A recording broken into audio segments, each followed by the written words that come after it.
Cybrarian presents To Your Good Health, a Russian folktale, compiled in the Crimson Fairy book by Andrew Lang, circa 1903. Music by Yeriona, images by David Colde, Markus Spiske, Susane Schwarz, Asthon Mullins, Burton, Frenjamin Benklin, Zuzana Kacerová, and Lasry. Suitable for all ages.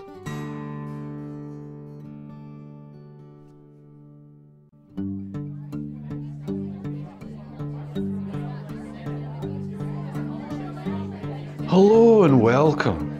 Get yourself comfy. Today's wee story, brought to us by Andrew Lang of Edinburgh, is a Russian folktale about a farmer who learns the value of persistence and is called To Your Good Health. Long, long ago there lived a king who was such a mighty monarch that whenever he sneezed, everyone in the whole country had to say, To your good health. Everyone said it, except the shepherd with the staring eyes. He would not say it. The king heard of this and was very angry, and sent for the shepherd to appear before him. The shepherd came and stood before the throne, where the king sat looking very grand and powerful. But however grand or powerful he might be, the shepherd did not feel a bit afraid of him. Say it at once, to my good health, cried the king. To my good health, replied the shepherd. To mine, you rascal, you vagabond, stormed the king. To mine, your majesty, was the answer. But to mine, to my own, roared the king, and beat on his breast in a rage. Well, yes, to mine, of course, to my own, cried the shepherd, and gently tapped his breast. The king was beside himself with fury, and did not know what to do, when the Lord Chamberlain interfered. Say it at once, say this very moment, to your health, your majesty, for if you don't say it, you will lose your life, whispered he. No, I won't say it till I get the princess for me wife, was the shepherd's answer. Now the princess was sitting on a little throne beside the king, her father, and she looked as sweet and lovely as a wee golden dove. And when she heard what the shepherd said, she could not help but laugh, for there was no denying the fact that this young shepherd with the staring eyes pleased her very much. Indeed, he pleased her better than any king's son she had seen. But the king was not as pleasant as his daughter, and he gave orders to throw the shepherd into the white bear's pit.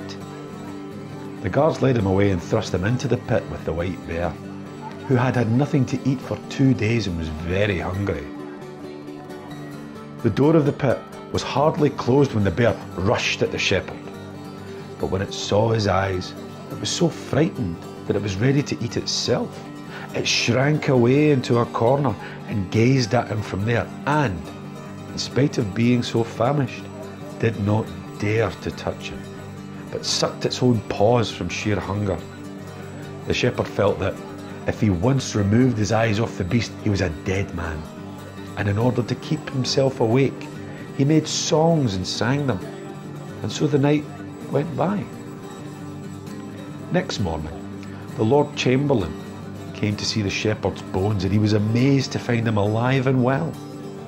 He led him to the king, who fell into a furious passion and said, Well, you have learned what it is to be near death, and now will you say, to my good health? But the shepherd answered, I'm not afraid of 10 deaths, and will only say it if I may have the princess for me wife. Then go to your death, cried the king, and ordered him to be thrown into the den with 10 wild boars. The wild boars had not been fed for a week, and when the shepherd was thrust into their den, they rushed at him to tear him to pieces. But the shepherd took a wee flute out of the sleeve of his coat and began to play a merry tune, on which the wild boars first of all shrank shyly away, and then got up on their hind legs and danced gaily. The shepherd would have given anything to be able to laugh. They looked so funny. But he dared not stop playing, for he knew well enough that the moment he stopped, they would fall upon him and tear him to pieces. His eyes were of no use to him here, for he could not have stared 10 wild boars in the face at once. So he kept on playing, and the wild boars danced very slowly, as if in a minuet. Then by degrees he played faster and faster, till they could hardly twist and turn quickly enough, and ended up all falling over each other in a heap, quite exhausted and out of breath. Then the shepherd ventured to laugh at last, and he laughed so long and so loud that when the Lord Chamberlain came early in the morning expecting to find only his bones, the tears were still running down his cheeks from laughter. As soon as the king was dressed, the shepherd was again brought before him, but he was more angry than ever to think the wild boars had not torn the man to bits. And he said, "Well, have you learned your lesson? What it feels like to be near 10 deaths? Now say, 'To my good health.'" But the shepherd broke in with, "I do not fear 100 deaths, and I will only say it if I may have the princess for me wife." "Then go to 100 deaths," roared the king, and ordered the shepherd to be thrown down the deep vault of scythes. The guards dragged him away to a dark dungeon, in the middle of which was a deep well with sharp scythes all round it. At the bottom of the well was a little light by which one could see if anyone was thrown in, whether they had fallen to the bottom. When the shepherd was dragged to the dungeons, he begged the guards to leave him alone a little while, that he might look down the pit of scythes. Perhaps he might, after all, make up his mind to say, "To your good health," to the king. So the guard left him alone, and he stuck up his long shepherd's crook near the well, and hung his coat around it, and put his hat on top, and hung his knapsack inside the cloak, so that it might seem to have somebody within it. When this was done, he called out to the guards and said that he had considered the matter, but after all, he could not make up his mind to say what the king wished. The guards came in and threw the hat and cloak, knapsack and stick all down the well together, and watched to see how they put out the light at the bottom, and came away thinking that now there really was an end to the shepherd. But he had hidden in a dark corner and was giggling to himself all the while.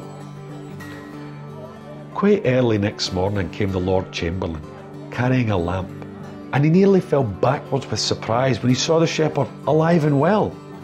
He brought him to the king, whose fury was greater than ever, but who cried, "Well, now you have been near 100 deaths, will you say, 'To your good health'?"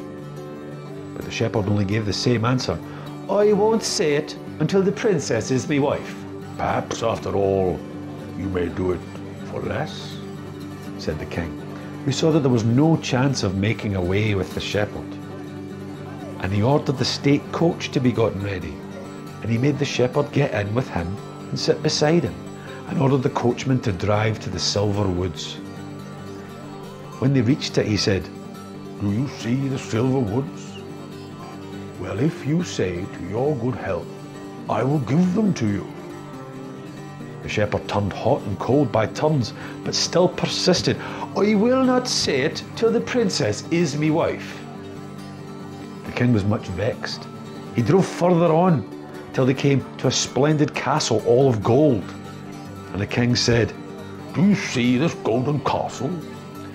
Well, I will give you that too, the Silver Woods and the golden castle, if only you will say that one thing to me, 'To your good health.'" The shepherd gaped and wondered and was quite dazzled, but still he said, "No, I will not say it till I have the princess for me wife." This time the king was overwhelmed with grief and gave orders to drive on to the Diamond Pond, and there he tried once more. "Do you see this Diamond Pond? I will give you that too, the Silver Wood, the golden castle, and the Diamond Pond. You shall have them all, if you will but say, to your good health. The shepherd had to shut his staring eyes tight, not to be dazzled with the brilliant pond, but still he said, "No, no, I will not say it till I have the princess for my wife." Then the king saw that all his efforts were useless, and that he might as well give in. So he said, Well, well, as all same, I will give you my daughter to wife, but then you really and truly must say to me, to your good health. "Of course I'll say it. Why should I not say it? It stands to reason that I shall say it then." At this the king was more delighted than anyone could have believed. He made it known through all the kingdom that there were to be great rejoicings, as the princess was going to be married. And everyone rejoiced to think that the princess, who had refused so many royal suitors, should have ended by falling in love with the staring-eyed shepherd. There was such a wedding as had never been seen.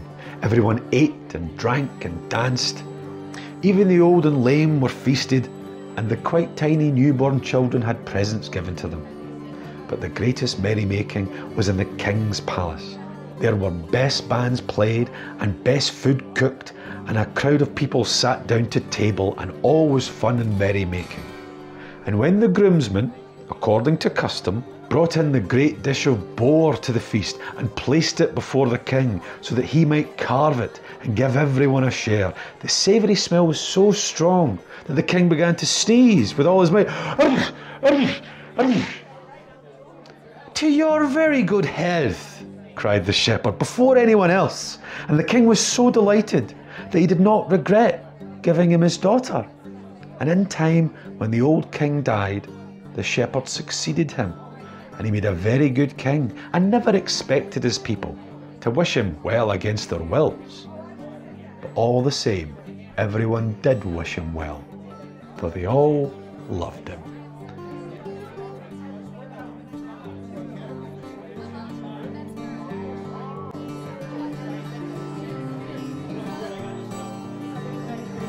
Thank you for your custom. We hope you enjoy our wee stories and should be pleased to share more with you soon. Aye, haste you back.